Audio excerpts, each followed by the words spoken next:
Hey guys, Richard here at Ryden's Room again. So, I can't remove the book because it's in such a good place, but I'm finally doing a review for Along Came a Spider. So basically I'm following a current pattern, starting with that Thorn book I just reviewed, a Star Wars book, an James Patterson book, a Harry Potter book, and finally a Warhammer book. It was going to be just the three because I'm doing Warhammer, but my Warhammer collection's gotten kind of inflated, expanded massively in the last couple of months with like the 30k and a lot of the 40k. So I thought, even though I generally for the last few years been reading things in threes, it's got to be in fours this time. The Star Wars books won't go forever, but they'll go for at least another year, and I don't want to keep holding off Warhammer unless it's one I'm absolutely waiting for. So yeah, I've just done book one, Thorn 1. This is Thorn 17. And now book 2, Along Came a Spider. So with the James Patterson books, that's what I used to do, no matter how much I loved the books, e.g., I don't know, Green Mile by Stephen King, I would get rid of the book when I was done with it. I didn't really see the point in keeping it. I mean, that's changed recently. My collection of Star Wars books there, my big book collection up there.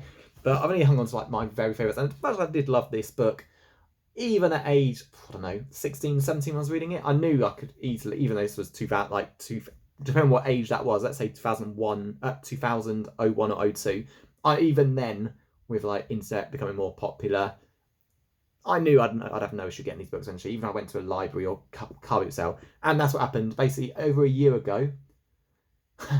No, more like nearly 2 years ago. I was visiting my friend in Lincoln, went to Nottingham on my way back, went to a charity shop, and they'd like 6 or 7 of these. And I thought, okay, I'm meaning to read them eventually. Let's pick them up, because I actually did around the time look at MK Library, and they were actually missing a bunch of these books. I thought, okay, I'll get them somewhere. And I said, once I found these, I will only buy these books from a charity shop, not online, not new, not even like car boot sale or like found on the street, just from charity shops. And I've done it. It took a while. And so yeah, this is just the Alex Cross series. James Patterson's wrote tons of books. Women's Murder Mystery Club, First to Die, Second Chance, all of those ones. But I've tried a few of them. I read some of his one-offs, like a really good one called When the Wind Blows. Great story. Track that down. But I thought I wanted to do a reread of these. I mean, some books like, I don't know, Lord of the Rings I'd reread. Harry Potter, I'm currently on I've just finished book 1 of my 3rd read, the last one 2016. That's when I planned to do 2 years ago as well. But these, I have only ever read each book once. I dipped into like 1 or 2 slightly at the end, book 12 for example. But yeah, even though he's on about 30 books now, I felt there's a point they've just gotten a lot weaker. I don't know if the author's just overstretched, doing too much writing, duets, so many other characters. And I found the Alex Cross books actually went for quite a bad period, but good, but not amazing. And then they've rebounded. They've gone up a lot more. In fact, the next book I actually saw it in hardback. It just got so tempted to buy as it was 11 quid. I was like, nah, paperback or get from library eventually. But yeah, there's basically, so got around 30 books. Long intro. Screw it. This can be my intro video for Alex Cross series. Yeah.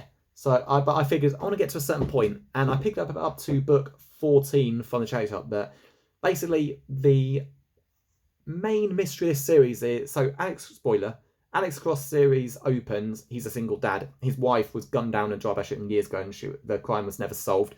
Book 12, it's all about that. It leads to a bunch of killings. One resembles Maria Cross's death, and Alex thinks this might be the guy who did it. So I won't say how that book ends, but it wraps up that mystery. So I thought, okay, there were a couple of good ones after that. I think Cross Country, where a villain called the Tiger came after. But I thought, again, these are just being charity shopped or recycled if they're like quite bad shape. So not keeping them, but I figure those 12 are the perfect ones to read. So yeah, starting with Along Came a Spider. They're all different sizes. They don't all fit on my bookcase very well because Violet's a Blue is like, okay, you can't see my hand, but basically that extra height on top of here. So probably like from where the camera is, an extra. So yeah, some of them are just in the cupboard, some on the bookshelf. And yeah, weird enough, when I bought this book actually, the hardbacks were actually cheaper than the paperbacks. I figured hardbacks always cost more, but no, maybe they just wanted to get rid of them because they take so much space up. I've worked in a charity shop, you can't always put everything on there a couple of times. But yeah, so that's it. That's the summary for this. So from this, Along Came a Spider up to Cross, I'm gonna be rereading those. First ever read, second ever read of all of these books. This one I read back in like, I don't know, 2000 or 01 or maybe even 02. I think 2000 because of how I remember at uni reading one in 2005. So there's no way I could have read like nearly 10 books in 2 years. So I'm pretty sure around 2000. But yes, that's it. So this is the intro for this series. Highly recommend it to everyone. So yeah, that's it, and I'll see you for the actual review of this book.